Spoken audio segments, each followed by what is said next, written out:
নমস্কার বন্ধুরা, rare view mirror চ্যানেলে আপনাদের সবাইকে স্বাগত জানাই। আপনারা অনেকেই আছেন যারা বাড়িতে সুজির পোলাও করতে যান, কিন্তু তখন আর পোলাও হয় না, তখন সেটা উপমা হয়ে যায়, কারণ প্রচণ্ড ঘেটে যায় বা দলা পাকিয়ে যায়। তাই আপনারা যদি এই রকমই যেরকম ভিডিওতে দেখতে পাচ্ছেন ঝরঝরে সুজির পোলাও বানাতে চান, তাহলে আমার দেখানো প্রত্যেকটা স্টেপ আপনারা যদি ফলো করেন, তাহলে আপনারাও ঝরঝরে সুজির পোলাও বানিয়ে নিতে পারবেন সহজেই। আমি এখানে ইন্ডাকশানে ফ্রাইং প্যান বসিয়ে দিয়ে প্রায় 6 টেবিল চামচ মোটা সুজি ব্যবহার করছি, পাতলা সুজি কিন্তু ব্যবহার করছি না। মোটা সুজিটা 2 থেকে 3 মিনিট শুকনো খোলায় ড্রাই রোস্ট করে একটা বাটিতে তুলে রেখে দিয়েছি। এবার ওই একই ফ্রাইং প্যানে আমি 1 টেবিল চামচ ঘি ব্যবহার করছি। যেহেতু পোলাও তাই ঘি ব্যবহার করছি, আপনারা চাইলে সাদা তেল ব্যবহার করতে পারেন। বেশ কিছুটা চিনেবাদাম লাল লাল করে ভেজে একটা বাটিতে আমি তুলে রেখে দেব। চিনেবাদামটা ভাজার পর আমি আর কিন্তু কোনো ঘি দিচ্ছি না, যেটুকু অবশিষ্ট ঘি ছিল তার মধ্যে হাফ টিস্পুন কালো সর্ষে দিচ্ছি। সর্ষেটা 2-3 সেকেন্ড একটু নাড়াচাড়া করে তারপর আমি বেশ কিছুটা পরিমাণ কারি পাতা এখানে অ্যাড করে দিলাম। সুজির কোনো রেসিপি বানালে যদি আপনারা তাতে ফোড়নে কারি পাতা সর্ষে ব্যবহার করেন, তাহলে আরও খেতে ভালো হয়। এবার আমি অল্প পরিমাণ আদা কুচি আর একটা কাঁচা লঙ্কা কুচি দিয়ে দিলাম। সমস্ত কিছু ভালোভাবে নাড়াচাড়া করে আমি একটা ছোট্ট এলাচ আর অল্প একটু সামান্য পরিমাণ দারচিনি দিলাম। আমি কিন্তু এখানে কোনো লবঙ্গ দিচ্ছি না।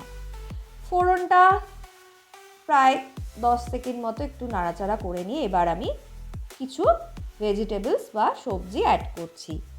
আমি এখানে বিনস অ্যাড করেছি আর 3 রকমের ক্যাপসিকাম অ্যাড করেছি, রেড, গ্রিন আর ইয়েলো ক্যাপসিকাম। সবজিটা একটু ভাজা ভাজা করে তার মধ্যে আমি কয়েকটা কিশমিশ দিয়ে দিয়েছি। কিশমিশটা দেওয়ার পরেও একটু হালকা নাড়াচাড়া করে আমি 1 টিস্পুন লবণ আর 1 টিস্পুন মতো চিনি দিচ্ছি।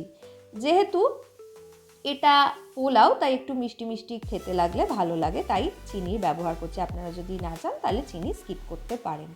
চিনিটা গলে যাওয়া পর্যন্ত বা গলে সবজির সাথে মিশে যাওয়া পর্যন্ত নাড়াচাড়া করে নেওয়ার পর ড্রাই রোস্ট করে নেওয়া যে সুজিটা ছিল সেটা মিশিয়ে দিলাম।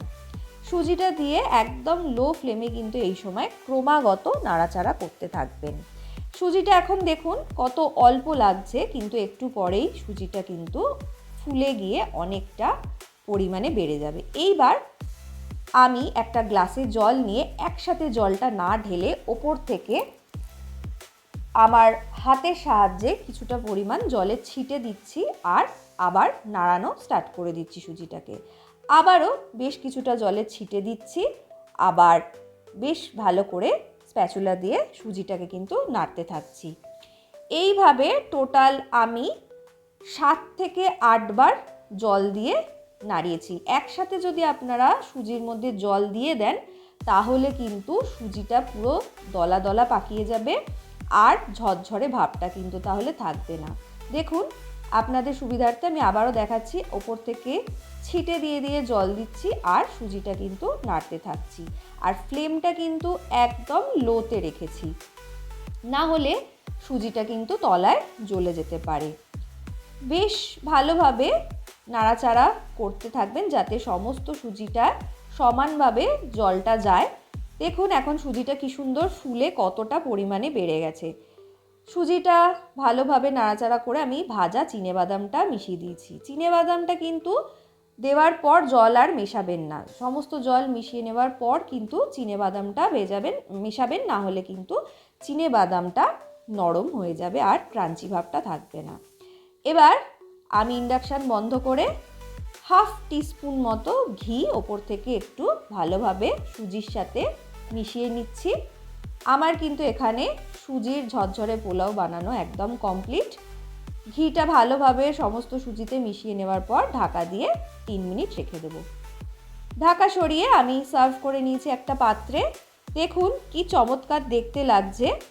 আপনারাও কিন্তু বাড়িতে আমার দেখানো প্রত্যেকটা স্টেপ ফলো করে এইভাবেই খুব সহজে সুজির ঝরঝরে পোলাও বানিয়ে নিতে পারবেন। সকালের ব্রেকফাস্ট বা স্কুলের টিফিন বা সন্ধেবেলা ইভিনিং স্ন্যাক্স হিসাবেও কিন্তু আপনারা খেতে পারেন।